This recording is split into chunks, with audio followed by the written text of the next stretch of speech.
cette session sur la session de rupture ou de perturbation.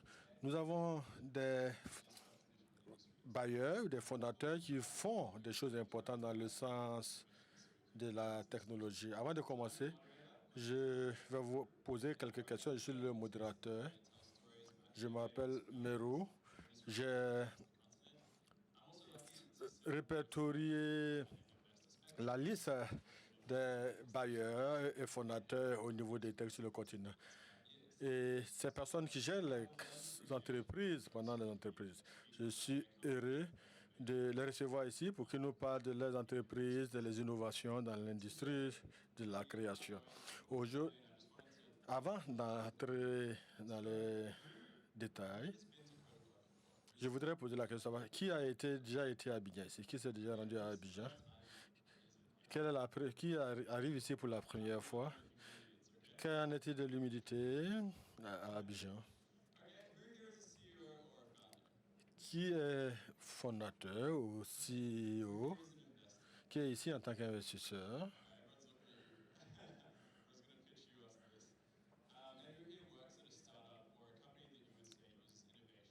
Donc, qui a une entreprise et qui est là en tant que start-up, qui utilise de l'innovation. Sans plus tarder, je vais appeler Aiden pour introduire la session. Il est le senior vice-président et directeur Afrique subsaharienne de Visa. Visa qui est un écosystème.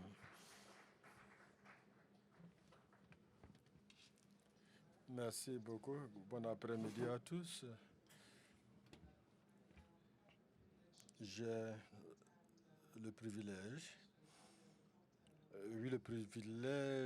de participer à la session au cocktail sur le FinTech et j'ai apprécié à sa juste valeur les discussions autour du financement ainsi que les défis dans le cadre de la croissance de nos FinTech et enquête d'appui. Je suis heureux de vous souhaiter la bienvenue à cette session. C'est la deuxième du genre que nous parrainons. Je crois que les perturbateurs, les agents de rupture, des innovateurs sont au cœur de l'innovation et du développement du continent. Et nous devons nous assurer que nous continuons à leur apporter l'appui nécessaire et à créer l'environnement afin qu'ils créent cette rupture dans la manière de mener les activités. Je voudrais commencer par partager un périple, un parcours. Donc, le contexte du financement indique l'évolution que nous connaissons. Si vous pouvez nous permettre de parcourir les diapositives, s'il vous plaît. L'innovation a été au cœur de l'évolution des services financiers. Donc, nous avons réaliser des pas importants en essayant de créer des services pour les clientèles dans le contexte de la situation actuelle.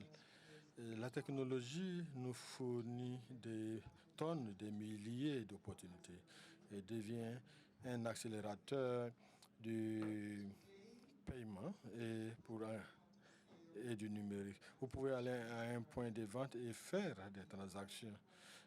Les opérateurs du mobile font un travail extraordinaire en attirant les accès et en fournissant des services financiers à la fois du côté de l'émission, à savoir le consommateur qui veut aller faire des achats, et du côté du récepteur ou du destinataire en donnant l'opportunité aux marchands d'être en ligne et d'accepter les paiements numériques.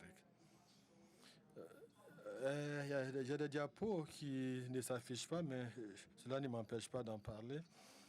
Aujourd'hui, quelqu'un qui veut envoyer de l'argent à un bien-aimé ou pour prendre en charge les frais funéraires ou apporter un appui pour les enfants permet au destinataire de le recevoir en 1 ou 2 secondes. Cela est rendu possible par la technologie. D'un point de vue du destinataire, il a été montré que ces entreprises qui ont numérisé leurs offres et qui ont numérisé les paiements ont été les plus résilientes à la crise. Et nous avons vu un certain nombre de nouveaux acteurs qui ont fait l'entrée dans cet espace. Et c'est la technologie qui a été l'élément catalyseur de cela. Il s'agit de la capacité à être en ligne. Il s'agit de leur accès à utiliser les instruments comme les jetons, etc. Tout cela est fourni par la technologie. Mais quels sont les défis? C'est la fameuse diapositive à laquelle j'ai fait allusion. Quels sont les défis auxquels nous faisons face? Les défis ont trait à l'infrastructure. Aujourd'hui, nous n'avons pas suffisamment d'accès. Et cela a été dit au cours du cocktail. Si vous prenez le nombre de personnes qui ont accès à l'Internet haut débit et qui ont accès même à la fibre, ce chiffre est insignifiant. Sur les 25 pays qui ont moins d'accès, 21 des pays dans le monde se trouvent en Afrique subsaharienne, et fort malheureusement. Nous avons 300 millions de personnes qui vivent à 300 km de distance des fibres ou d'accès au numérique. Le défi, c'est comment est-ce que nous parvenions à mobiliser davantage de connexions ou de connectivité au profit du continent. Le second défi, c'est axé sur les politiques et les réglementations. Souvent, les technologies vont à un rythme plus rapide que le régulateur et les décideurs politiques. Si vous prenez un marché comme le Kenya, les régulateurs se sont mis ensemble et l'autorité de la concurrence, à savoir la Banque centrale, l'autorité qui régule les télécommunications, ont élaboré ensemble un cadre pour protéger les consommateurs et favoriser l'innovation.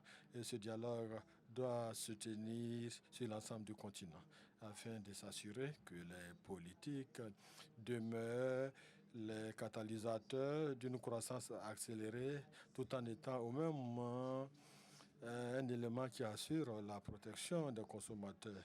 L'abordabilité est également un autre élément, ou l'accessibilité.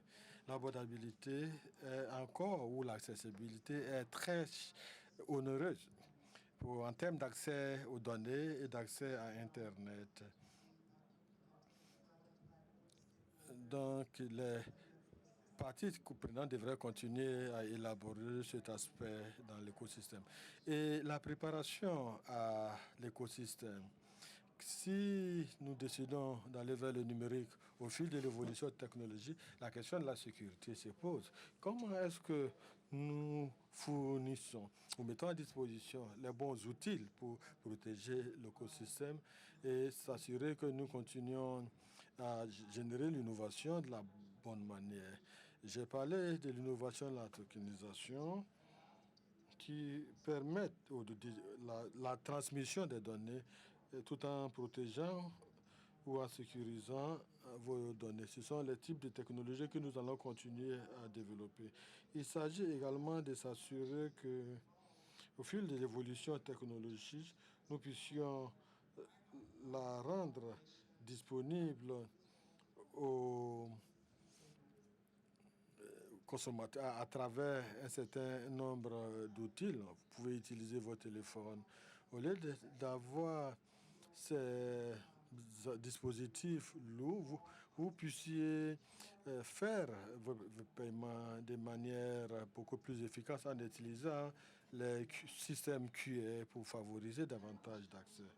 Je voudrais partager avec vous quelques exemples de fintech qui ont joué un rôle de rupture ou perturbateur dans notre domaine. Et je voudrais commencer par une entreprise appelée Little Fish. Little Fish est basée en Afrique du Sud.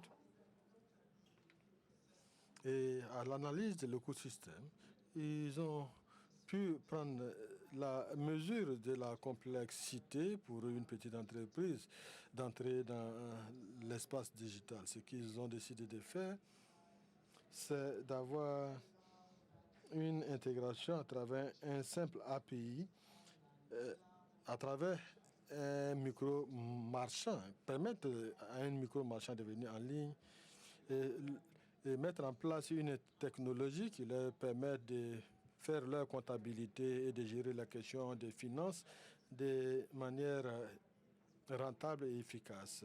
L'entreprise est en train de croître et appuie 50 pour mobiliser ou attirer plus de 15 000 marchands sur la ligne. L'autre exemple, c'est Orange à Botswana. Orange a décidé de sortir de sa zone de confort pour offrir beaucoup plus de capacités aux consommateurs. Et ce, en offrant des éléments d'identification numérique et digitale. Et leur rythme d'accélération est phénoménal comparé aux acteurs traditionnels. Et le dernier élément que je voudrais mentionner, c'est Koda Bank au Nigeria. C'est une banque qui vient de prendre la mesure de la valeur de proposition des services liés aux services clientèle. Donc, on a plus ou moins favorisé l'accès au numérique, on n'a plus besoin d'aller à la banque. Et tout cela est conforme aux exigences que le pays avait vis-à-vis ou a imposées aux opérateurs. Donc, cela a permis de stimuler l'accès et l'activisation. Et au niveau des visas, nous croyons que les innovateurs et les agents de rupture ou les perturbateurs technologiques peuvent jouer un rôle important. Et de notre côté, nous avons investi des millions en Afrique pour aider nos partenaires afin qu'ils puissent accéder au réseau et continuer de tirer l'innovation.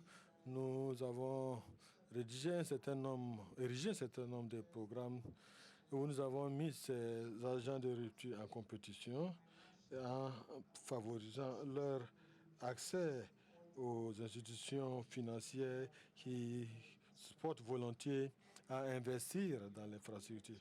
L'autre élément que nous faisons,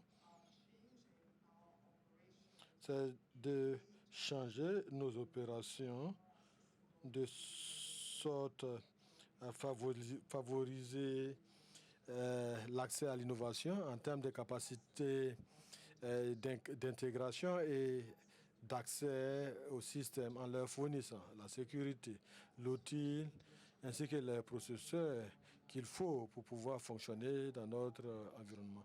J'ai parlé de l'industrie financière, mais tout ce que je dirais en termes de fondement d'innovation et de perturbation ou de rupture s'applique à tous les autres secteurs d'activité sur notre continent.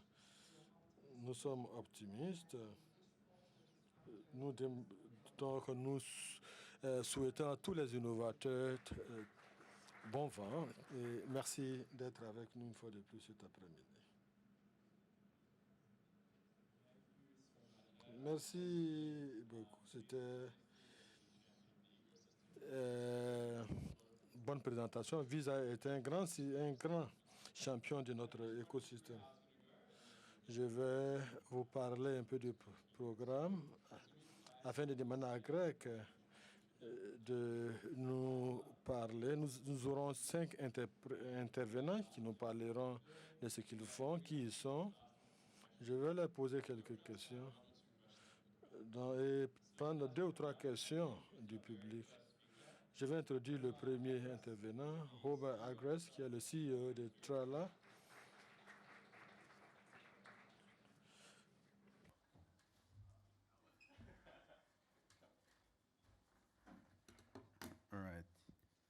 Okay, we don't have a... Nous n'avons pas de diapositive. Nous avons une diapositive, mais qui peut-être ne s'affiche pas à l'écran. Bon après-midi à tous. Je m'appelle Ahmad Angras. Je suis le cofondateur et CEO de Trela. Je suis ici pour vous parler un peu de notre histoire ou notre historique. En 2015, j'étais heureux de pouvoir me joindre à Uber. J'étais le premier à intégrer Uber dans la région. Donc, initialement, c'était 100 voyages par jour et actuellement, c'est plus d'1 million. Ce qui était intéressant, pas forcément la croissance, pas forcément comment est-ce que le produit parvient à résoudre le problème. Le plus important, c'est l'impact que Uber avait au sein de la communauté et, et pour notre économie. La première session d'orientation que j'ai eue, il y avait près de 77 pilotes ou conducteurs, c'était en Égypte. Et l'économie du pays en son temps battait de l'aile. Il y avait beaucoup d'agitation économique et la plupart ou un grand nombre de conducteurs n'avaient pas de travail. Il y a un conducteur qui est venu à moi qui me remerciait parce que j'ai sauvé sa vie. Cela a eu un impact profond en moi. Et je me suis rendu compte de l'impact qu'on peut réaliser et le type de changement que nous pouvons réaliser dans nos comités. J'ai pu voyager à travers le monde avec Uber. J'ai lancé Uber en Europe, au Moyen-Orient et en Afrique. Un jour, en parcourant le bulletin d'information, j'ai vu que le coût du transport était 40 fois plus élevé en Afrique que les autres économies. Pour donner beaucoup plus de substance à cela, et au niveau granulaire et au niveau de l'SQ, pour transporter la marchandise va de 60 à 70% du coût total en Afrique, comparé beaucoup 5 ou 6 fois plus cher que les économies les plus développées. Cela m'a amené à réfléchir. Le transport sans risque des populations était une préoccupation pour moi. Et je suis reparti en Égypte pour lancer Trela. Et cela m'a inspiré. Je suis revenu, j'ai lancé Trela.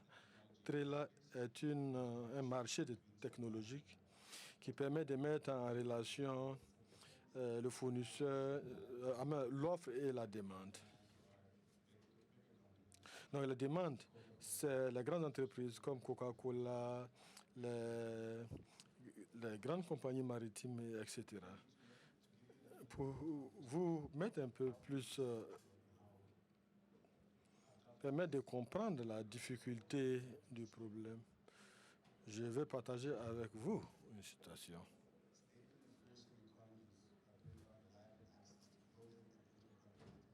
Donc, le potentiel de l'Afrique est limité par des goulots d'étranglement au niveau commercial.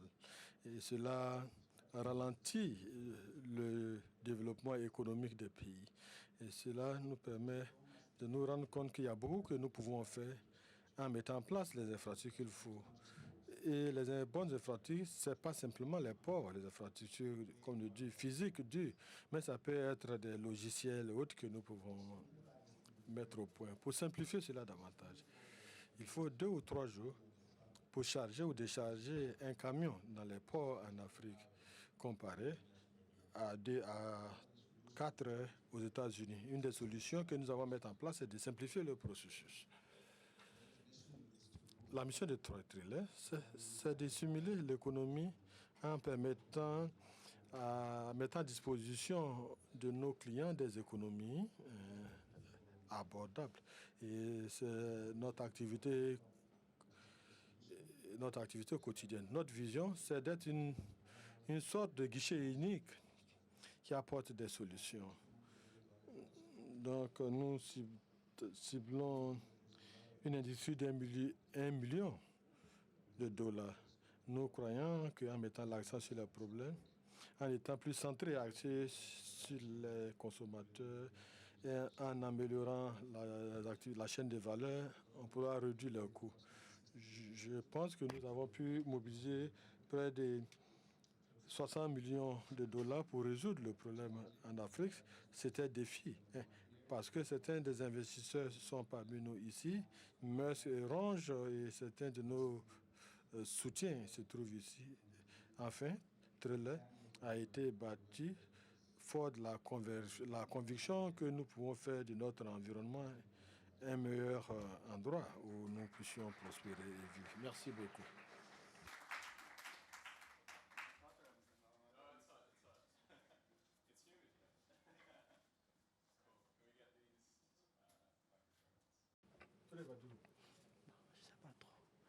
Okay.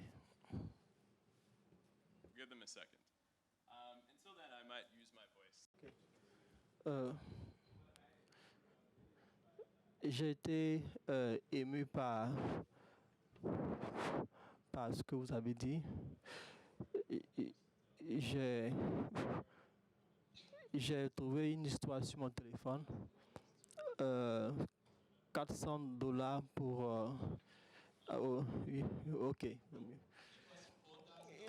Il faut $400 pour déplacer un conteneur de Shanghai à Lagos, au Nigeria. Pour déplacer ce conteneur de Lagos à Papa coûte $400 également. C'est ce type de question que j'ai pour vous. La logistique est si difficile et plus chère. C'est l'un des grands défis que nous avons est d'avoir une bonne chaîne logistique en Afrique. La première chose, c'est qu'elle doit être à moins de coûts. L'un des grands problèmes pour le coût assez élevé est que nous devons essayer de trouver une solution pour faire face à ce problème. Il y a certaines choses que nous devons prendre en compte. Si je devais résumer tout cela, je pense que la transparence est très importante. La transparence sur le prix, le chargement des marchandises.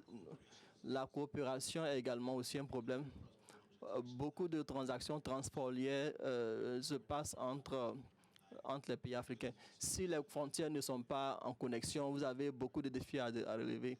La troisième partie est l'accès au financement. Beaucoup de personnes regardent les chaînes d'approvisionnement et la logistique.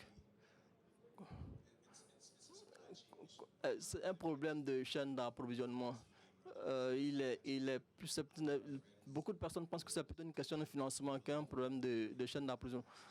Beaucoup de personnes ont des problèmes d'accès au financement.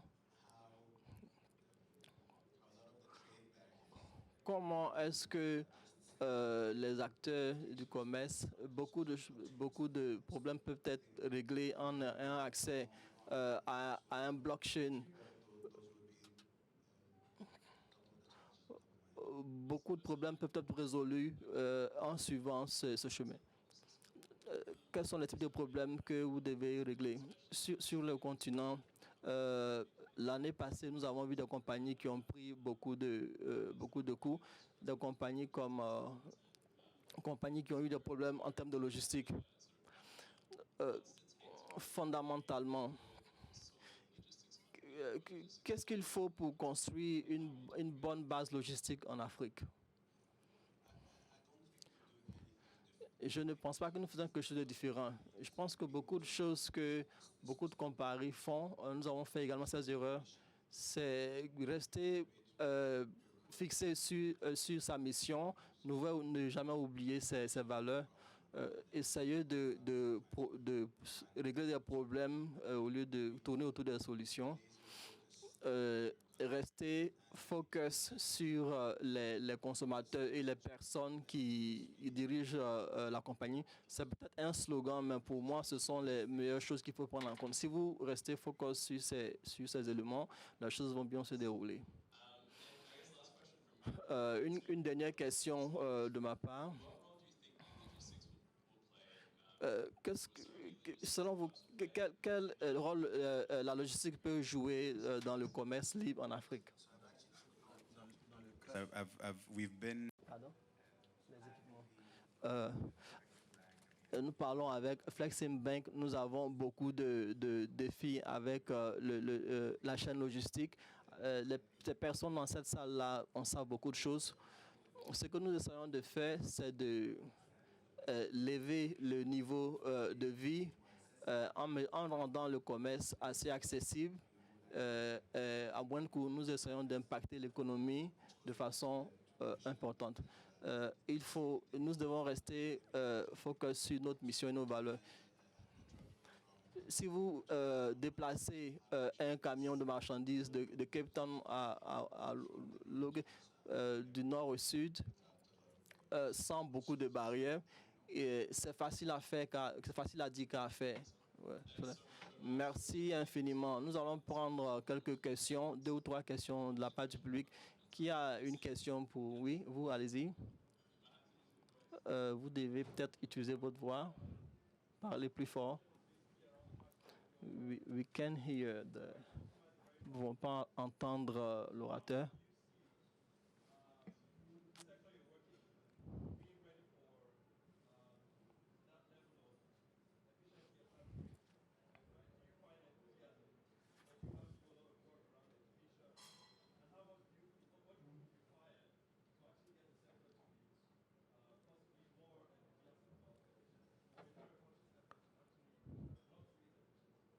Ouais, quelles les dispositions à prendre pour rendre le secteur beaucoup plus efficace? Je pense que beaucoup de personnes prennent en compte la technologie comme pouvant réduire un peu, surmonter les difficultés. Notre mission est de réduire le coût du transport des marchandises, notre produit, notre technologie, et tout ce que nous cherchons à mettre en place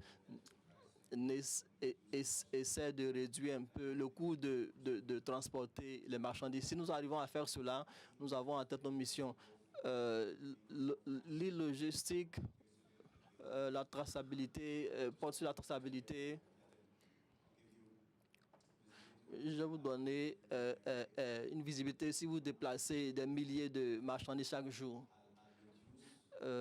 Nous allons réduire le coût de ces milliers de marchandises en baissant le temps, en baissant aussi la distance. Si vous arrivez à faire face à ces challenges, si vous pouvez réduire de 10% ces difficultés,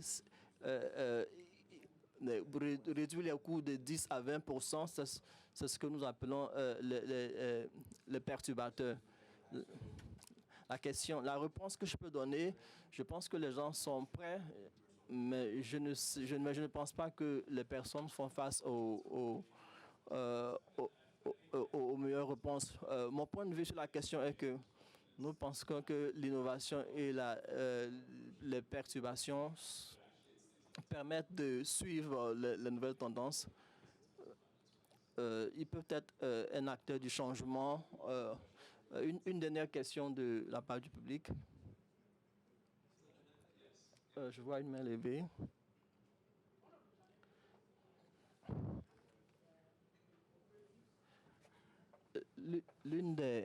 L'un des défis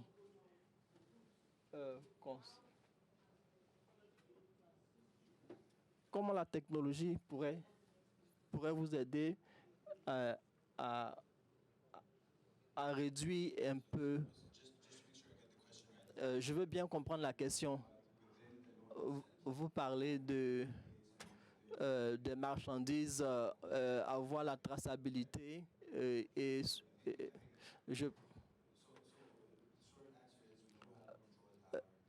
la réponse est que nous avons une tour de contrôle. Beaucoup de ces marchandises sont disponibles en ligne. Nous pouvons les tracer par GPS ou bien par téléphone. Mais je pense que ce qui est plus important ici, c'est que cette tour de contrôle ne règle pas tous les problèmes. Ce que nous essayons de faire, c'est lorsque nous avons une marchandise qui part du quai à Alexandrie, c'est une longue distance.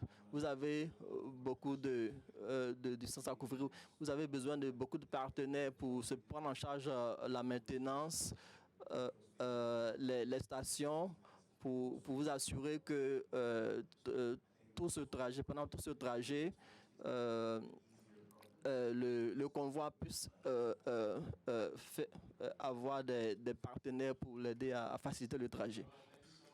Merci infiniment. Veuillez applaudir pour le panéliste, le conférencier.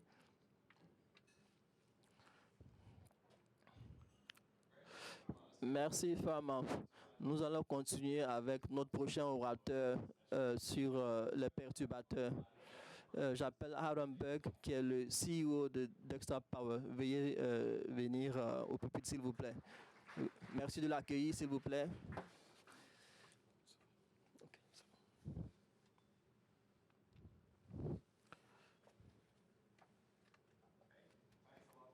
Merci pour votre attention. Je suis Miles Braffer.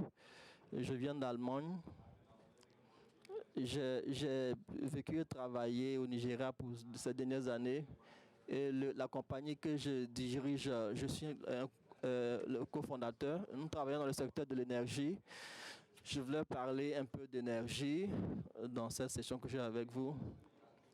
L'énergie est au cœur d'une civilisation moderne. Nous l'utilisons pour produire beaucoup de marchandises, pour déplacer les marchandises à travers le continent et nous renforçons nos infrastructures numériques.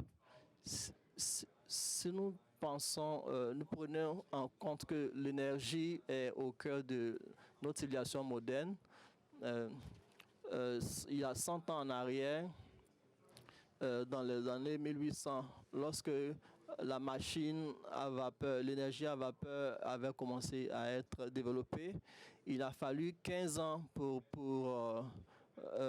que cette énergie devienne compétitive, pour aider un peu à développer ce secteur. Il a fallu 15 ans pour développer l'énergie à vapeur. Dans les années 1888, lorsque l'énergie était produite pour la première fois, un voyage de 114 km, tout ce que nous avons ici électrique, nous avons essayé de transformer tous nos équipements en version numérique, que ce soit la machine à coudre, les ordinateurs, les voitures électriques. Nous avons transformé tous ces objets en objets électroniques. On a pris 15 ans et nous continuons à le faire. Nous avons commencé à le faire longtemps avant tout ce développement, depuis longtemps. Mais il est clair que pendant que nous continuons à mettre en place ces systèmes, l'énergie est la chose la plus facile à avoir. Juste en cliquant sur un bouton, l'électricité est encore là pour longtemps et nous allons continuer à nous en servir pendant un bon bout de temps. Maintenant, qu'est-ce que cela signifie vraiment? Cela signifie que de façon pratique, les compagnies qui opèrent dans le secteur du pétrole, les compagnies à travers le monde essaient de terner leurs équipements en version électrique.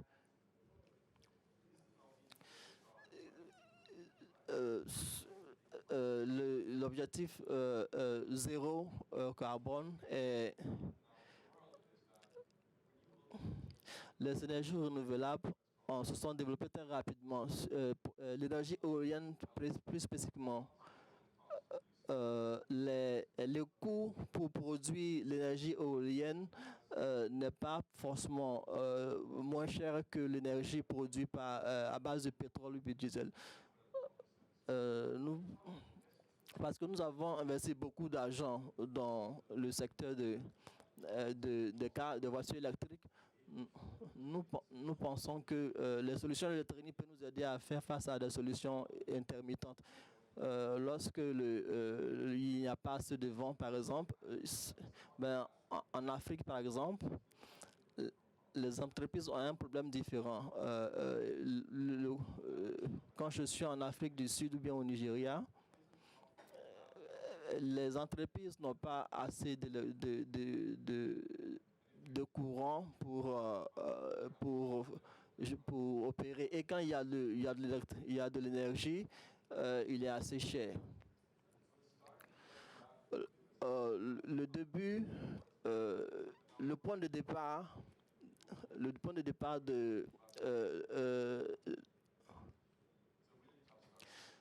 c'est un point de départ très difficile. La compagnie que j'ai créée il y a 15 ans de cela, a pour objectif d'aider l'Afrique dans le chemin de l'électrification. Nous ne voulons pas attendre 20 à 30 ans pour que le gouvernement construise des centrales, mais nous voulons commencer aujourd'hui. Nous voulons décentraliser, nous ne voulons pas nous baser sur des centrales. Nous voulons décentraliser notre opération en vulgarisant. Ce sont des solutions hybrides qui constituées d'énergie solaire, de batteries et de connexions aux centrales. Si le soleil ne brille pas, l'énergie solaire ne peut pas couvrir tous les besoins. Nous essayons de réduire leurs dépenses énergétiques. Deuxième de chose, nous améliorons la production d'énergie. Nous avons l'énergie disponible et nous améliorons aussi la stabilité de leur énergie, de leur réseau électrique. Et cela aide les entreprises pour améliorer leurs opérations et être plus compétitifs face aux entreprises en Europe ou bien. Nous sommes aussi actifs dans plusieurs pays en Afrique, Nigeria, l'Afrique du Sud, Sénégal, Ghana, la Tanzanie et le Togo.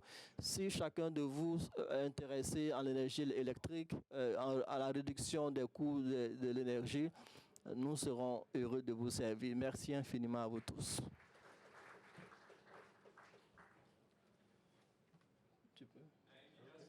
Oui. Merci, Gray.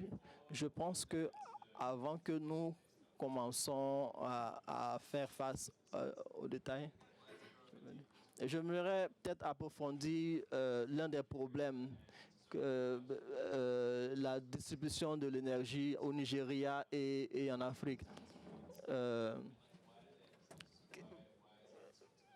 Pourquoi est-ce qu'il est difficile de se connecter à ce type d'énergie?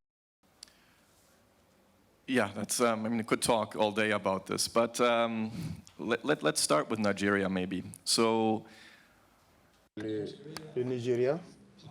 Alors, donc, au Nigeria, nous avons les mini-réseaux qui sont quand même disponibles.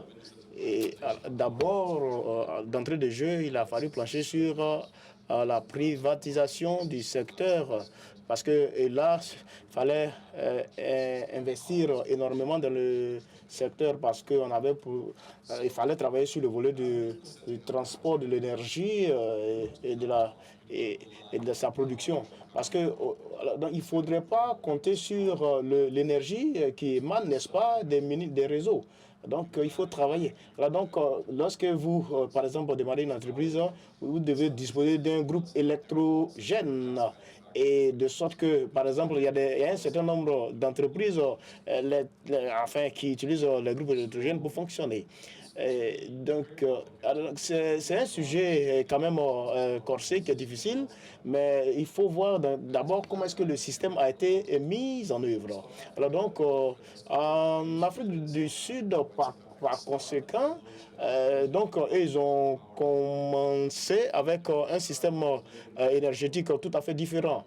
Alors, donc, et je crois que là, il y a un certain nombre d'années, et donc, il y a eu des problèmes lesquels ont été solutionnés. Et à cet effet-là, j'ai interagi avec mon équipe au fait de savoir est-ce qu'en l'espace de 5 minutes, on peut régler, solutionner une coupure d'électricité très rapidement. Alors, donc, qu'est-ce Donc, je crois qu'il y avait un déficit d'investissement dans le secteur. Donc, il n'y avait pas de mesures incitatives. Et finalement, donc les entreprises d'énergie en Afrique sont, n'est-ce pas, à la traîne quand il s'agit, n'est-ce pas, de travailler sur les énergies renouvelables. Alors, donc, et très souvent, ce n'est pas... Et finalement, on invite un certain nombre d'entreprises d'énergie à se joindre à cette entreprise. Maintenant, qu'est-ce qui nous empêche de le faire? Donc, est-ce que qu'il y a un problème avec les mini-réseaux ou est-ce qu'il y a un problème au niveau de la décentralisation? Alors donc, je voudrais savoir quels sont les avantages que vous, selon vous, vous percevez, lesquels peuvent naturellement être tirés de cela. Alors donc, certainement, je n'ai pas parlé des bénéfices, mais alors donc, les stratégies en matière énergétique prennent assez de temps. Et donc, c'est vrai qu'il y a la Finlande qui a, n'est-ce pas, établi une station électrique. Il y a pas, je crois qu'il y a 10 ans de cela. Donc, cela prend beaucoup d'années. Donc, nous le faisons et nous travaillons. Donc, le client vient nous voir. Alors, donc, il nous, n'est-ce pas, nous donne un certain nombre d'informations par rapport à ses exigences en matière énergétique. Et nous étudions le dossier et nous voyons. Donc, il y a des batteries, il y a les panneaux solaires et nous travaillons. Et donc, maintenant, certainement qu'il va falloir travailler à la réduction des coûts énergétiques. Et après quoi, et ce qu'on peut faire, là donc, on peut utiliser un certain nombre de batteries rechargeables parce que cela demande quand même un entretien soutenu. Et donc, parce que dans bien des pays où nous avons travaillé, donc certainement ces entreprises-là ont voulu toujours racheter des groupes électrogènes depuis l'Europe, les importer de l'Europe. Donc nous avons, n'est-ce pas, nous avons travaillé sur le coût en matière énergétique et nous avons stabilisé, n'est-ce pas, l'énergie dans les 10 pays. Donc, merci d'avoir travaillé, n'est-ce pas, à l'avantage, n'est-ce pas, des différentes entreprises et acteurs. Donc, félicitations. Donc, il nous a vraiment enrichi, il a enrichi nos connaissances en la matière.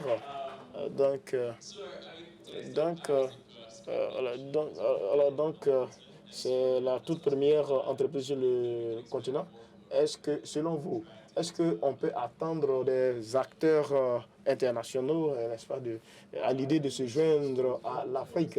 Oui, c'est vrai, il y a les acteurs internationaux, n'est-ce pas, ont mené des tests, ont fait les tests. Donc, on a par exemple des entreprises énergétiques européennes et lesquelles concentrent d'énormes investissements en Afrique. Et donc, je crois que nous avons enregistré d'énormes développements, assisté à d'énormes développements en la matière. Et surtout, il y a beaucoup d'investissements qui arrivent sur le continent africain et aussi donc il y a beaucoup d'entreprises aussi énergétiques qui s'implantent en Afrique. Ça veut dire que finalement le problème de l'expansion de l'énergie va se régler. Donc merci. Peut-être qu'une seule question.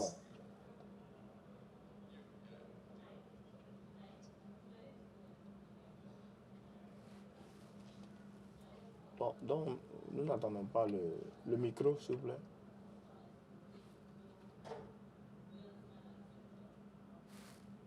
Nous n'entendons pas. We don't hear the speaker. Nous n'entendons pas.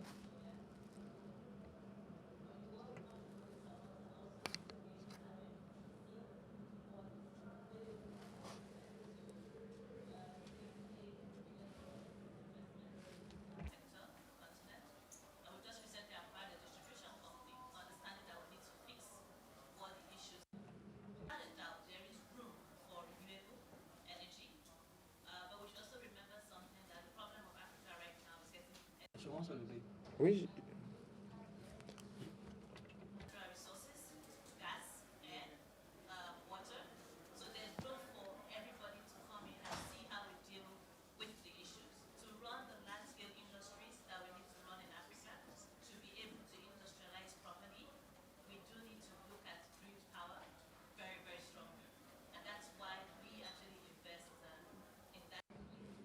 We don't hear the speaker.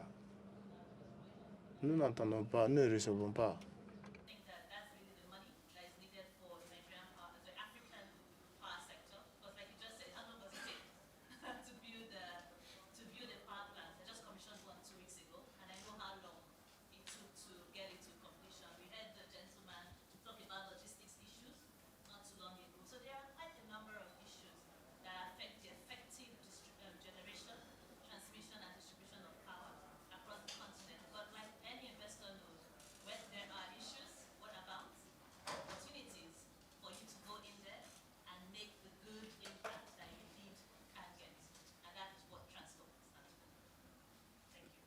Thank you for that. I think that's a really. Merci, c'est un commentaire enrichissant.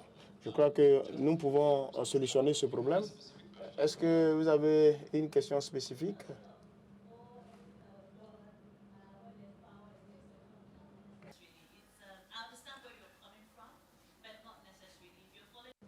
We don't hear the speaker.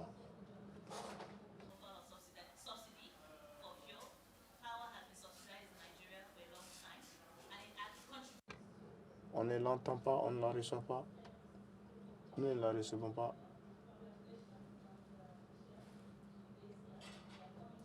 Je crois qu'elle fait un commentaire, ce n'est pas une question. Elle félicite, n'est-ce pas, le conférencier pour le travail abattu. Alors donc, nous voudrons que la situation s'améliore. Alors donc, il y a des problèmes techniques qui se posent à nous. Ce n'est pas qu'on n'a pas les mini-réseaux. Donc, au Ghana, il n'y avait pas de problème, pas parce que c'est un grand pays. Au Nigeria, il y a des techniciens qui avaient parlé, n'est-ce pas, très rapidement aux différents problèmes qui s'étaient posés, surtout par rapport aux mini-réseaux. Et donc, il n'y a pas quand même de plaidoirie en la matière plus grande. Cependant, ce que je voudrais dire, il n'y a pas d'entreprises qui veulent des solutions à l'arraché. Donc, nous voudrons tous bien avoir de l'énergie stabilisée. Et tout le monde pense ainsi. En termes de solutions aujourd'hui, nous travaillons là-dessus. Tous les acteurs dans le secteur énergétique doivent jouer leur part, leur rôle. Alors donc, et Transcorp travaille d'arrache-pied sur la question. Je les ai rencontrés il y a des années de cela et ils ont glané vraiment de réels succès en la matière. Donc, merci. Merci. Merci. Merci, Joshua.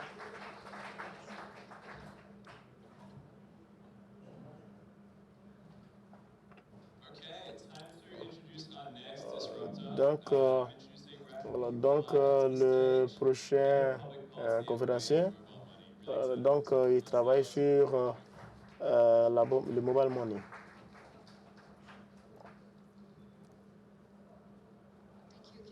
Merci à toi, Kelo. Merci au comité d'organisation. C'est un honneur pour moi d'être ici. Alors donc, comme il a été dit, je me nomme Rashmi. Je travaille sur les politiques au niveau de mobile money sur le continent africain.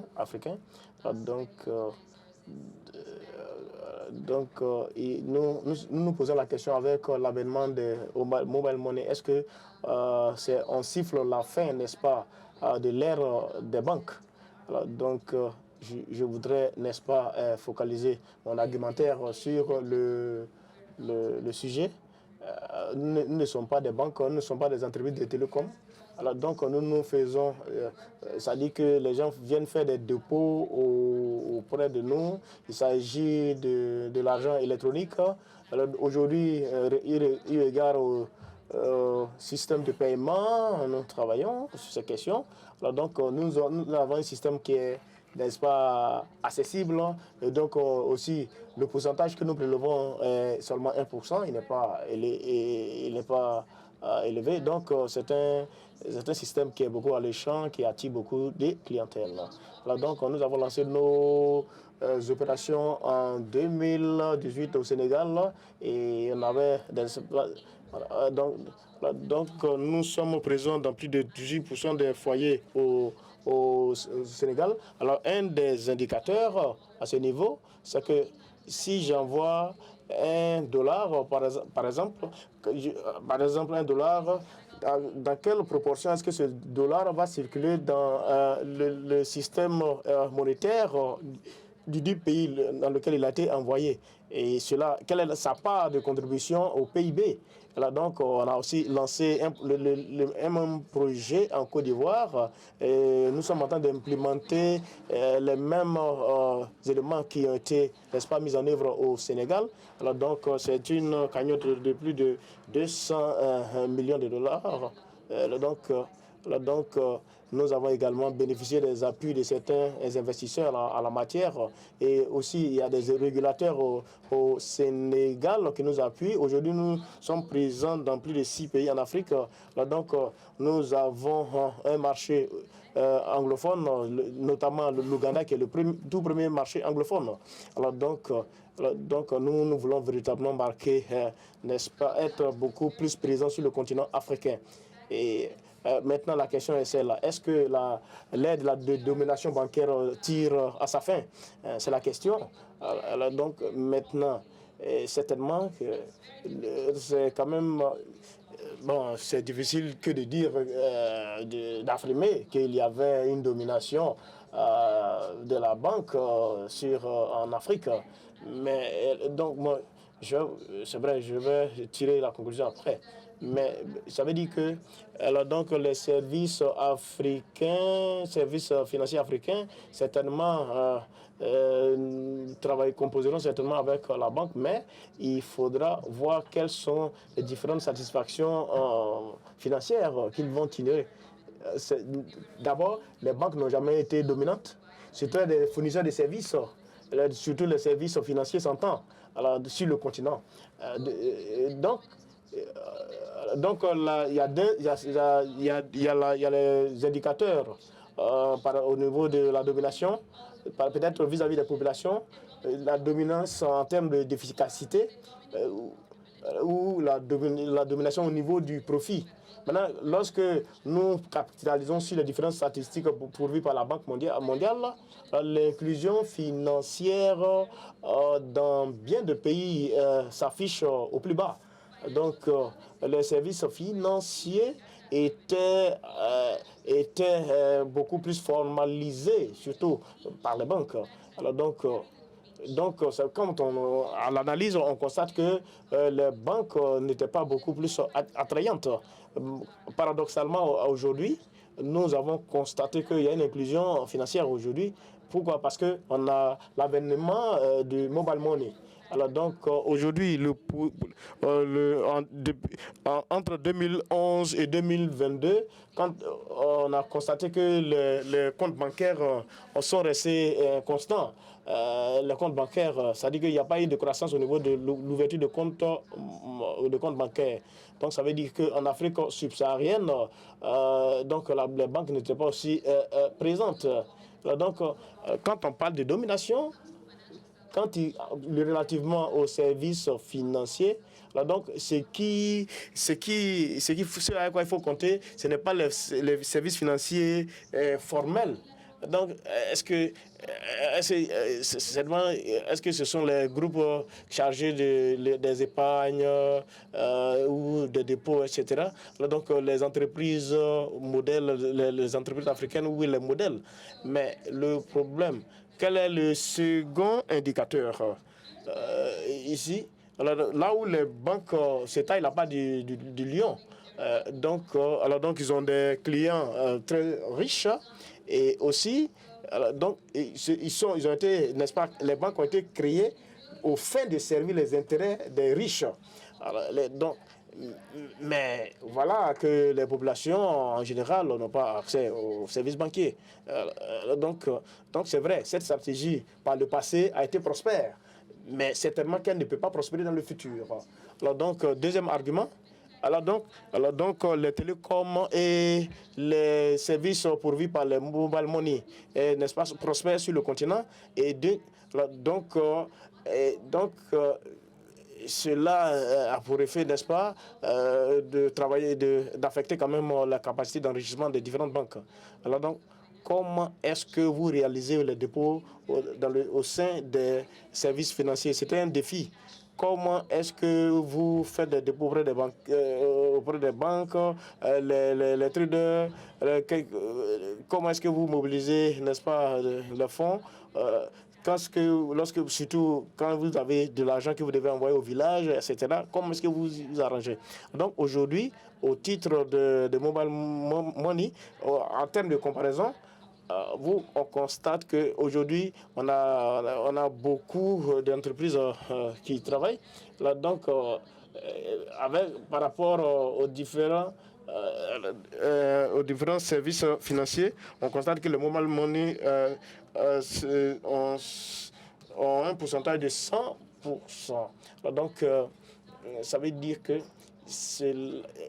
donc surtout, il s'agissait à ce moment-là de travailler sur le niveau d'acquisition qui était réalisé.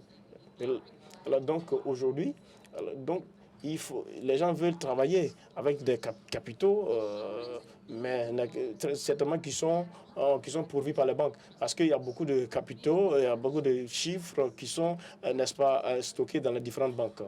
Et un autre volet, c'est que donc les banques et les services de mobile money ont des intérêts différents. Donc c'est vrai, il y a un système régulateur dans les différents pays. Là, donc, mais il faudrait qu'on leur permette d'investir un certain nombre, n'est-ce pas, d'intérêts, enfin de taux d'intérêt au niveau du trésorier. Par exemple, cela nous a permis de travailler avec les bons de trésor au Sénégal. Alors parce que vous faites des dépôts, après quoi les 10 dépôts sont investis, injectés dans le tissu économique. Alors donc, à ce niveau-là, on a besoin d'un certain nombre de partenaires. Alors donc, en retour, finalement, le mobile money s'est révélé comme un grand boom pour le secteur bancaire. Alors, le dernier argument qui est que c'est l'avenir des services financiers. Nous, de notre point de vue, les services financiers, ce sont les 3D, désagrégation, désintermédiation et la démocratisation des services financiers. La désintégration, ça veut dire que c'est que la chaîne de valeur va voler en éclats, va se désintégrer. Et à l'analyse des banques, alors, si je suis un client d'une banque, j'ai été là, j'ai ouvert un compte d'épargne pendant 20 ans, j'ai le Visa Card, la carte grise, etc. etc. Alors, donc, maintenant, si j'ai besoin d'un prêt pour fin de construire un prêt immobilier, est-ce que je dois me rabattre sur la même banque, auprès de la même banque, négocier avec la banque qui est ma banque, où j'ai n'est-ce pas, des dépôts, j'ai un compte? Est-ce que ou bien est-ce qu'il faut maintenant finalement avoir recours à des services de transfert financier à l'international? Alors donc,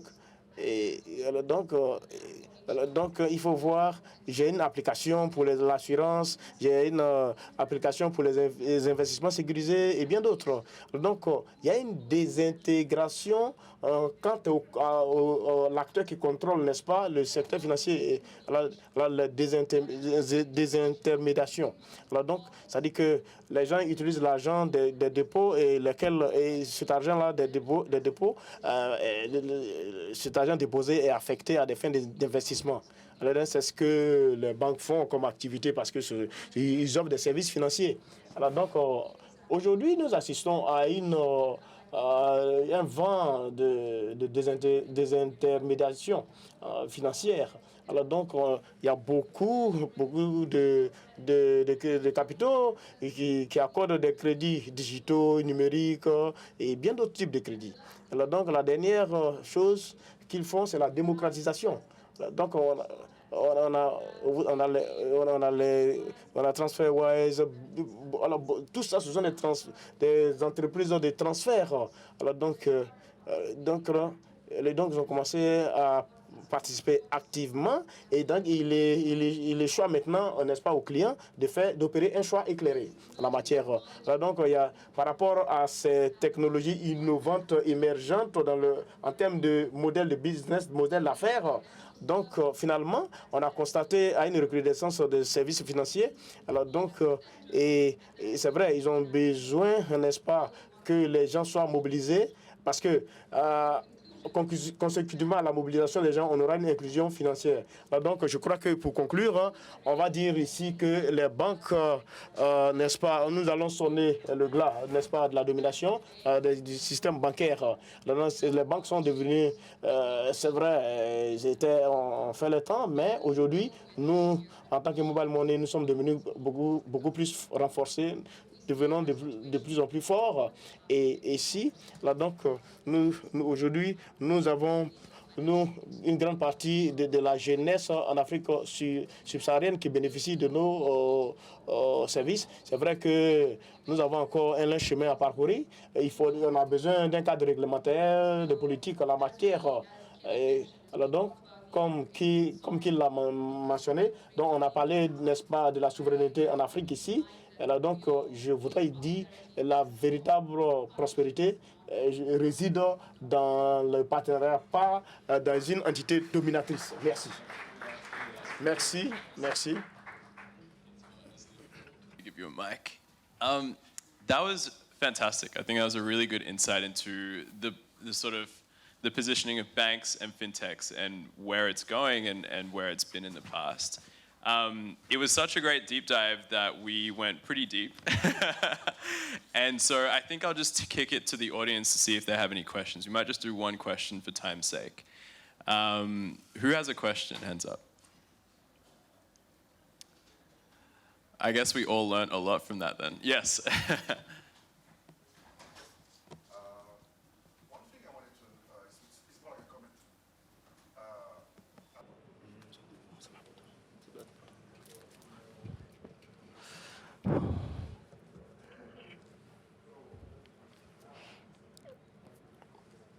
Pas de micro, nous n'entendons pas ce qui est la question qui est posée par l'orateur.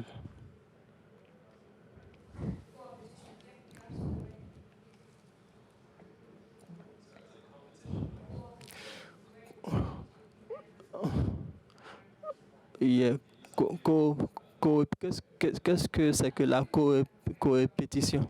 Je veux parler d'un exemple de l'Afrique d'où je viens. Tout le monde connaît le Safari. L'un des produits qui rapporte beaucoup de profits, c'est le microcrédit. Selon les règles, M-Pesa ne peut pas prêter de l'argent aux gens. Le problème avec les banques, selon le produit, vous pouvez garder un peu d'argent sur votre compte M-Pesa. Si vous épargnez $10, vous pouvez avoir $20 de M-Pesa. Et c'est la banque qui vous prête cet argent. Cette banque n'était même pas parmi les 10 premières banques au Kenya. Une fois qu'ils ont lancé Wave Safari M-Pesa, ils ont eu plusieurs millions de comptes en moins d'un trimestre. Est-ce qu'ils commettent avec chacun? Absolument. NCBA a pris le devant dans ce secteur et s'est répandu en toute l'Afrique de l'Ouest. Merci. Nous devons mettre fin à cette session. Nous ferons une session la prochaine fois. Merci infiniment.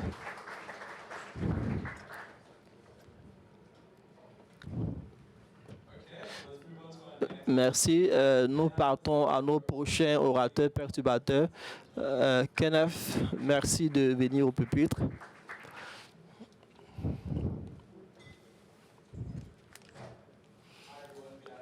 Bonsoir à tout le monde. Mon nom est Kenneth Zoé. Je suis le cofondateur et le PDG de Relief. À Relief, nous utilisons la technologie pour établir une connexion entre les paysans et les industries. Je voulais parler de comment est-ce que l'intelligence artificielle peut aider à faire face de l'insécurité alimentaire sur le marché. et les potentialités que l'intelligence artificielle peut apporter. Le problème sur l'insécurité alimentaire, quand vous regardez dans le continent, 1/5 des Africains est en insécurité alimentaire. Ce problème provient de 3 causes. Les causes sont le rendement, le coût logistique et un processus inefficace. Quand je parle de rendement, je pense que vous avez un bout de terre, vous pouvez avoir, au lieu de 10 fois la récolte, vous avez 2. Il s'agit de produits pour beaucoup de rendements agricoles d'une terre. Ce problème est doublé avec, même si la récolte ne peut pas trouver son chemin sur le marché, le second problème est le coût de la logistique. L'Afrique a le logistique le plus cher sur le marché. Et quand vous voyez le produit de l'agriculture, elles sont pro-valuées, les commodités, 10 000 tonnes. Quand vous voyez les marchés où le coût de la logistique sont plus chers, $15 par tonne pour transporter les commodités du champ au marché.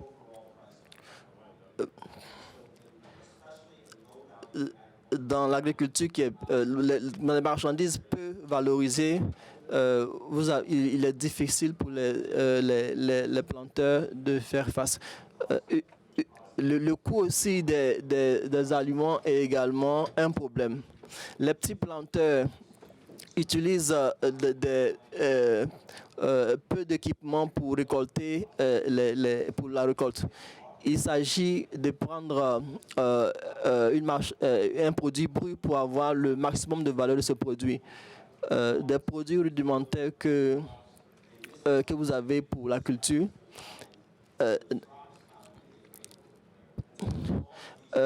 En conséquence de tous ces problèmes, l'aliment est très cher sur le marché. Si vous regardez le Nigeria, d'où je viens, le coût des aliments pour le Nigeria moyen fait environ 60% de ses revenus. Si vous, il faut que l'Afrique devienne un pays prospère en termes d'agriculture. Comme compagnie, nous avons 3 différentes technologies pour faire face avec ces 3 problèmes. Et ces solutions peuvent être améliorées grâce à l'intelligence artificielle. Le premier problème concernant le rendement pour avoir la bonne quantité de culture, nous avons une solution qui s'appelle Salt. Salt permet les employés de nos employés de rencontrer les planteurs pour les aider à devenir plus productifs sur le marché. Pour améliorer le coût de la logistique, nous avons mis en place un système site qui permet pour permettre de voir où est-ce que la culture pousse et pour autant de l'achat de ces cultures pour aider à transporter facilement ces cultures vers le centre de transformation. Les défis et les opportunités apportées par la technologie permettent de mettre en place des microtransactions. La microtransaction peut être entre le planteur qui peut de $200 à $300. Il y a un besoin de rendre ces microtransactions plus efficaces et cela nous permet également d'optimiser la récolte. Et le troisième élément que nous avons pu régler, c'est la technologie. C'est que dans la chaîne de valeur de nous avons inventé et impacté la récolte à travers un système qu'on appelle Crack. Cette technologie est utilisée pour améliorer le rendement de la récolte de l'huile et pour régler des problèmes de qualité sur l'huile. Et pour voir comment est-ce que l'intelligence artificielle peut permettre d'améliorer le secteur, nous utilisons l'apprentissage par machine pour régler le problème de rendement. Il existe une capacité pour prendre beaucoup de données dans le sens de l'optimisation. Et c'est ce que j'appelle l'apprentissage par la machine. L'intelligence artificielle nous permet d'améliorer les innovations. Il devient plus facile pour une personne ordinaire de répondre à des questions plus difficiles. Et l'intelligence artificielle permet de savoir répondre aux questions et aider cette personne à comprendre. Et nous avons une opportunité variée pour aider l'intelligence artificielle à améliorer l'intelligence. Le système peut aider aussi le dirigeant pour avoir nous, si je vais sur un terrain, je peux facilement appeler mon dirigeant pour voir si nous pouvons faire un achat sur le terrain. Si j'ai des données sur nos fournisseurs précédents, je peux avoir une décision de oui ou non de la part de mon dirigeant. À un haut niveau de productivité, surtout au niveau des dirigeants, au niveau de la chaîne de valeur, beaucoup de décisions doivent être prises pour... Le second élément est la logistique. Nous pouvons utiliser aussi l'apprentissage par la machine pour optimiser ou bien régler des problèmes. Nous pouvons facilement conduire cette opération avec nos agents sur le terrain. Et il y a une opportunité pour étudier les performances passées et voir qu'au lieu de 10, nous pouvons passer à 5. La réflexion et l'analyse peut nous permettre d'aller de l'avant. Le dernier élément de l'intelligence artificielle peut impacter le processus. À la fin de la journée, beaucoup de transformations de culture peuvent utiliser à travers la mécanique. Nous avons utilisé les éléments mécaniques pour les récoltes.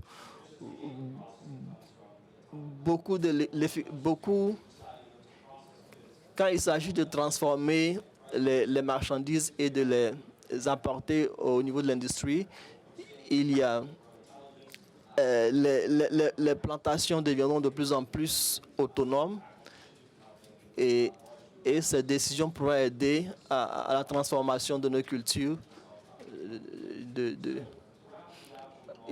Pour résumer, je dirais que l'intelligence artificielle sera une force incroyable, spécialement pour permettre d'apporter de meilleurs services à nos planteurs. Nous avons une opportunité pour créer un monde où des agents peuvent venir de communautés et même nous cherchons aussi des opportunités sur le marché où il y a de grandes opportunités dans les centres agriculturaux où nous pouvons rendre la production un peu plus efficace. Merci infiniment.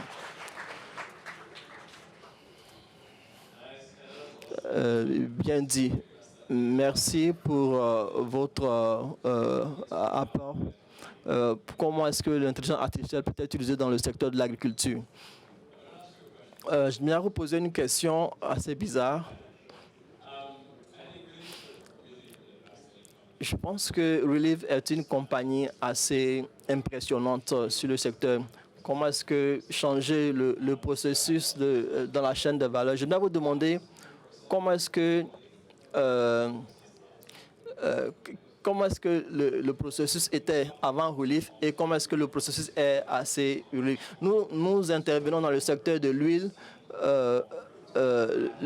Le noyau du cœur est le noyau. Il y a une sorte de solide qui est à 15%, constitué à 15% d'huile. Et il ressemble un peu à l'huile du coco. Nous utilisons des moyens rudimentaires pour traiter cette huile. Nous prenons des cailloux pour briser ce noyau. C'est un système assez rudimentaire mécanique. Il s'agit de briser le noyau. Si vous brisez le noyau, l'huile commence à fuir. OK. Le résultat est le même. Et je ne peux pas extraire une quantité assez acceptable de produits. Maintenant, en quoi est-ce que vous avez parlé de comment est-ce que notre chaîne de valeur, nous achetons leurs grains, nous les transportons vers le lieu pour briser le noyau et nous le transportons. Notre compagnie et les compagnies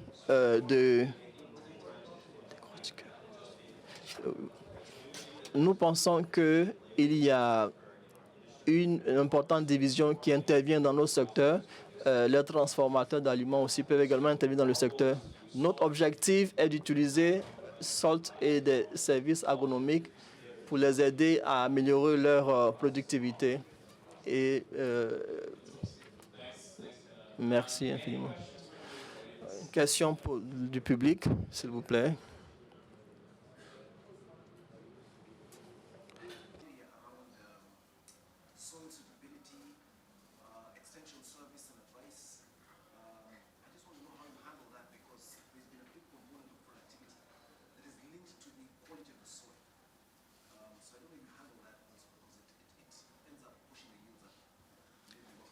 Yeah, it's a great question.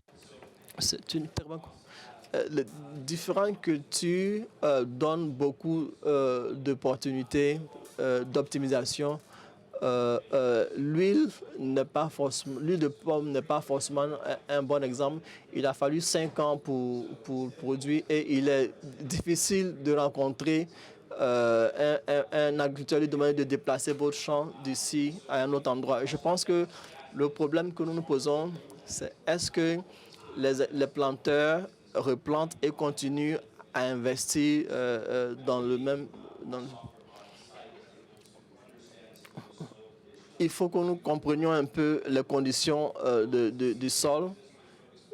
En tant qu'entreprise, nous nous basons sur la construction de relations avec les planteurs et aussi les aider à avoir un accès facile au crédit avant que vous venez la personne qui va leur dire ce qu'ils vont faire avec leur tronc. À la fin de la journée, les agriculteurs se basent, nourrissent leur famille à part de ce champ avant de venir quelqu'un qui donne les ordres aux planteurs pour leur dire ce qu'ils doivent faire sur le terrain.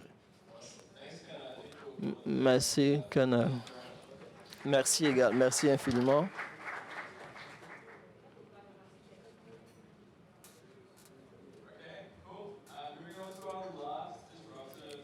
Notre dernier orateur aujourd'hui, nous avons Gregory Roxanne, PDG de World Farm. Bienvenue. Merci. Merci. Je viens juste de l'aéroport. Merci, c'est un honneur d'être ici. Mon objectif est très simple. Comment est-ce que l'Afrique peut devenir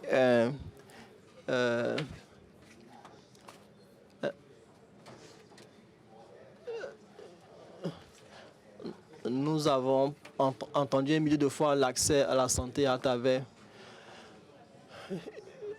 le continent avait 16% de la population du monde. Il avait aussi 23% des maladies du monde. Il est dit que d'ici 2030, le continent aura besoin d'ouvrir de 60 000 nouveaux médecins. Mais nous avons, nous ne pouvons pas construire toutes ces infrastructures pour réduire le fossé avec nos déficits. Et l'Afrique aspire à devenir un continent prospère. Comment nous pouvons le faire sans de santé compétitif? Beaucoup de personnes prennent plus de temps à guérir de leur maladie.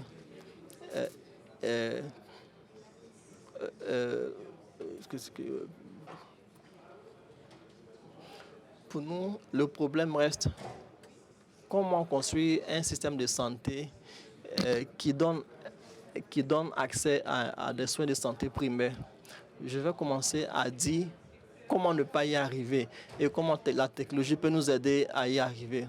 Je viens du Ghana où, dans les années 1990, nous avons mis en place un projet très ambitieux d'accès aux services de santé basiques qu'on appelle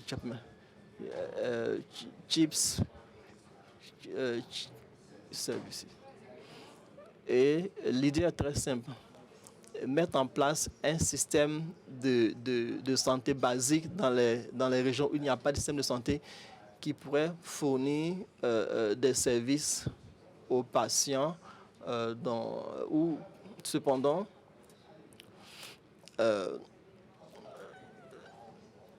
ça nous a coûté près de 230 millions pour mettre en place un système de santé.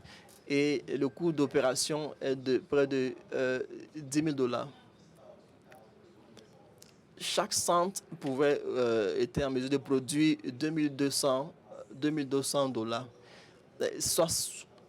60% de ces revenus étaient utilisés pour entretenir le personnel. Personne aujourd'hui, aucun centre de santé aujourd'hui au Ghana n'arrive à faire face aux défis et la plupart ont échoué. Je pense que la réponse pour faire face au fossé du centre de santé primaire en Afrique est la technologie, et de rendre l'Afrique comme un foyer de nouvelles technologies. Et nous avons vu cela arriver avec des compagnies de technologie comme Uber, comme Airbnb, où en gérant la technologie, ils ont pu faire face à une grande demande sans avoir à faire de grands investissements pour faire face à la grande demande. Quel serait l'équivalent de cela dans le système de santé? Est-ce que les pharmacies dans les communautés sont une solution? Beaucoup d'Africains ont recours à des pharmacies communautaires pour avoir des soins de santé primaires. C'est une décision financière vraiment. Parce que si vous rentrez dans une pharmacie, que vous parlez au pharmacien de vos charges, il vous donne des médicaments si vous en avez besoin. Mais si vous commencez vos traitements, si vous vous rendez à l'hôpital, vous devez payer pour une consultation médicale, vous devez payer pour les soins et après payer pour la plupart des personnes qui doivent faire face à des dépenses supplémentaires. C'est une décision financière difficile pour s'engager dans cette... Continuez. Okay. Voilà, donc, nous avons voulu que les différentes pharmacies créent une panoplie de services élargis qui vont couvrir, n'est-ce pas, le continent. Et à cet effet, il fallait mettre en œuvre une stratégie. Et alors, donc, on a aussi un pilier. Comment est-ce que les populations expérimentent tirent profit des systèmes sanitaires? Alors, quelles sont les qualités des soins sanitaires? Parce que ce sont, n'est-ce pas, les qualités des services sanitaires qui déterminent, n'est-ce pas, les endroits dans lesquels vous devez vous rendre au fin de bénéficier des services de santé. Parce que finalement, lorsque vous vous relevez de ce mal de tête, vous ne cherchez pas un centre de santé, un hôpital où ils ont des équipements de pointe. Parce que vous voulez simplement avoir un médicament qui va vous soigner. Et donc, les gens capitalisent sur la proximité, notamment auprès des pharmacies auxquelles ils ont accès. Là, donc, dans le cadre de ce programme où nous avons mis en parfaite... nous avons mis un point d'honneur avec un point d'honneur la collaboration avec les pharmacies. Nous avons travaillé. Là, donc, l'autre pilier, là, donc, quel est le type d'équipe chargée de fournir les services de santé? C'est vrai, la pharmacie en tant que telle ne peut pas tout faire. Mais quand même, elle joue un rôle très important, en la matière. Donc, c'est pourquoi on a dit qu'il fallait finalement, en sus des pharmacies, apporter des services de santé supplémentaires, additionnels. Et donc, il fallait à cet effet apporter, n'est-ce pas, un pharmacien. il fallait que les services d'un pharmacien soient pourvus. Et partant, il fallait aussi associer les services d'un pharmacien par famille, affecter un pharmacien à chaque famille. Et donc, partant de là, donc, il fallait maintenant créer une sorte de synergie entre les dits pharmaciens et les médecins. Donc, parce qu'on a beaucoup, n'est-ce pas, d'infirmières qui ont besoin, et infirmiers qui ont besoin également, n'est-ce pas, de travailler. Et donc, il s'agit, n'est-ce pas, pour tous ces acteurs du secteur financier de travailler ensemble. Alors donc, toutes les fois qu'un patient a le sentiment qu'il a besoin de l'intervention d'un médecin ou autre, donc il faut n'est-ce pas, qu'il ait les services. À cet effet-là, il faut mener, n'est-ce pas, un certain nombre de diagnostics en la matière. Et donc, souvent, il y a les services chargés de faire le diagnostic sont éloignés. Alors donc, il faut, par exemple, examiner, n'est-ce pas, le cœur et le cœur et bien d'autres organes. Et puis, en filigrane, ou bien, in fine, voir dans quelle mesure, dégager dans quelle mesure la personne peut encore vivre longtemps. Donc, et surtout, si vous travaillez en personne avec ce partenaire de personnel de la santé, donc vous optimisez votre vie. Là, donc, maintenant, il y a le besoin, la question de la couverture des besoins en matière de santé. Donc, ce n'est pas une décision, la couverture des soins de santé. That prevent most people from seeking care. We have to address how do people pay for it. And so within M-Pharma, we've created several payment services. One, working with drug companies like Roche, we rolled out a program we call Heal Now, Pay Later that has allowed us to increase access to breast cancer care in Nigeria. We've recently been piloting a health subscription plan that costs less than $1.90 a month. That provides patient access to basic primary health care for over 14 diseases and a basket of over 150 medication that if any of the doctors on our panel prescribes, patients do not have to pay out of pocket for it. So in conclusion, I believe that Africa has the opportunity to create homegrown solutions that we don't only use for ourselves, because the problems that we solve in Africa are not only Africa-related problems, but are emerging market problems. And we can actually become an exporter of health technology that enables other countries that are grappling with the same challenges when it comes to closing the healthcare access gap with a limited healthcare workforce and infrastructure that is not scalable in its present form. So on this note, thanks, and yeah.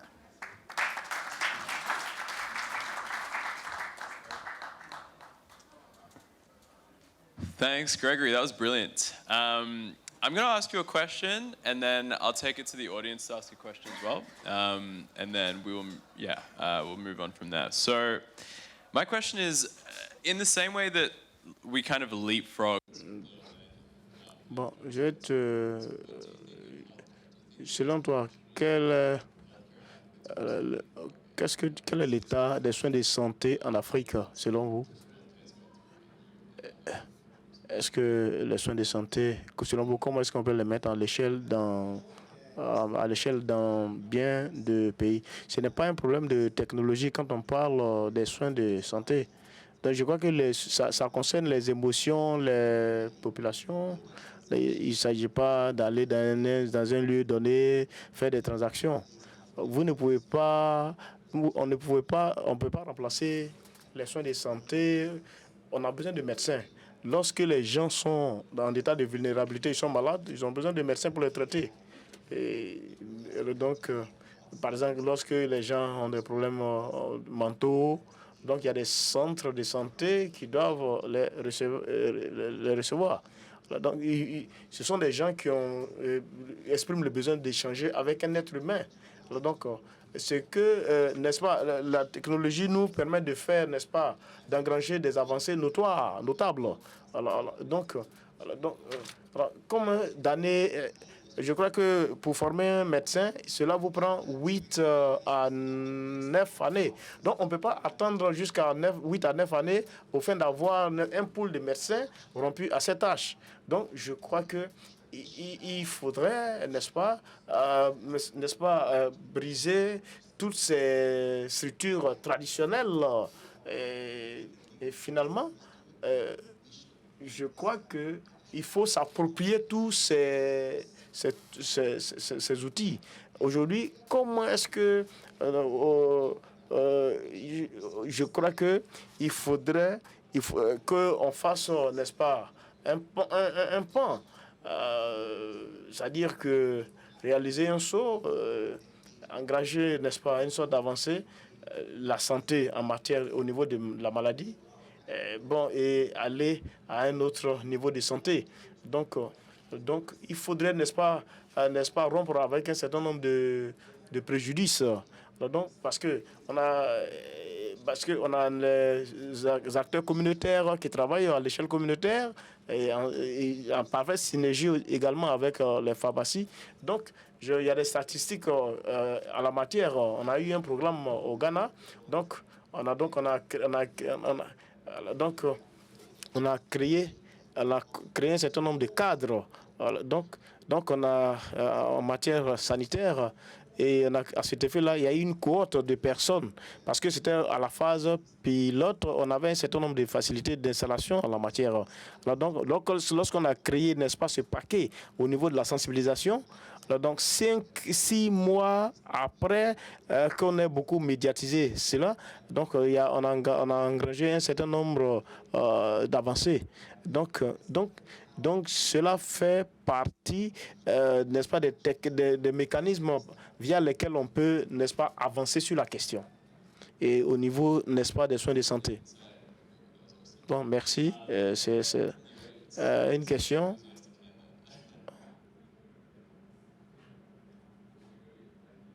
Nous n'entendons pas celui qui peut... Enfin, on n'entend pas. Micro?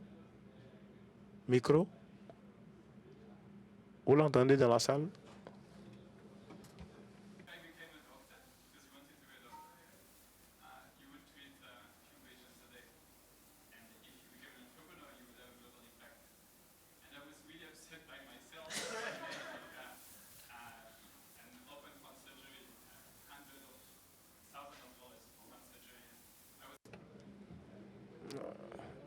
On n'entend pas. Je n'utilise pas le micro.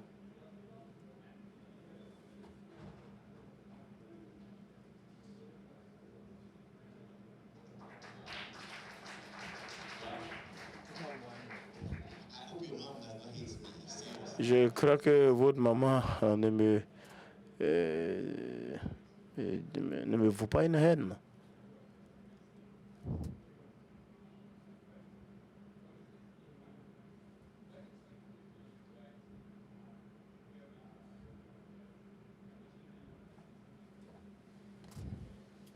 Nous n'entendons pas. Micro. Est-ce que vous me recevez dans la salle, s'il vous plaît? Veuillez lever la main, s'il vous plaît, si vous ne me recevez pas. Quelqu'un peut-il lever la main s'il ne me reçoit pas?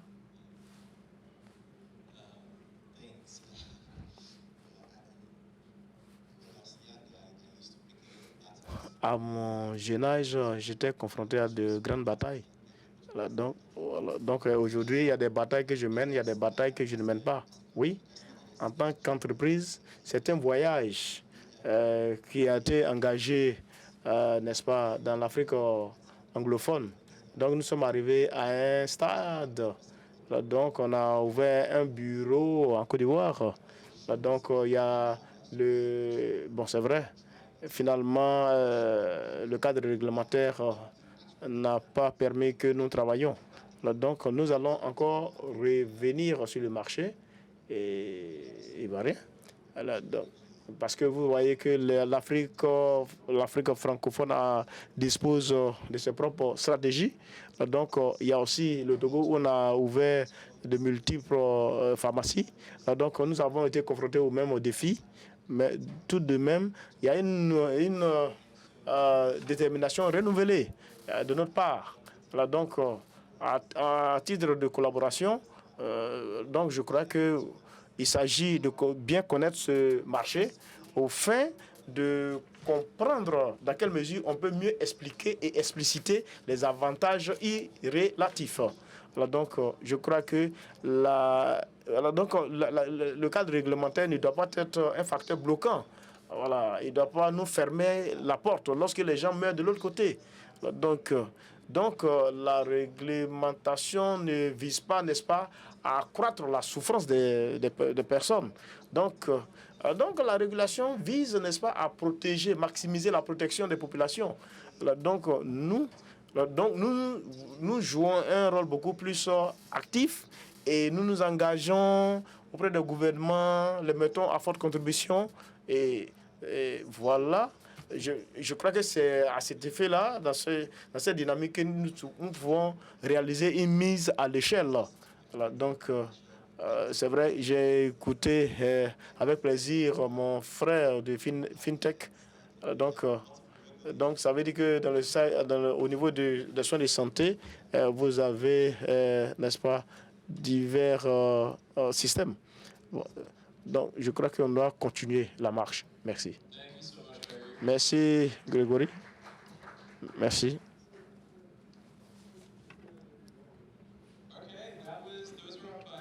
Voilà,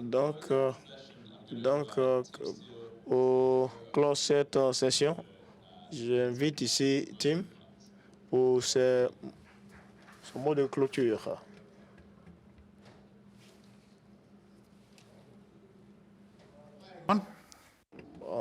Bonsoir à tous.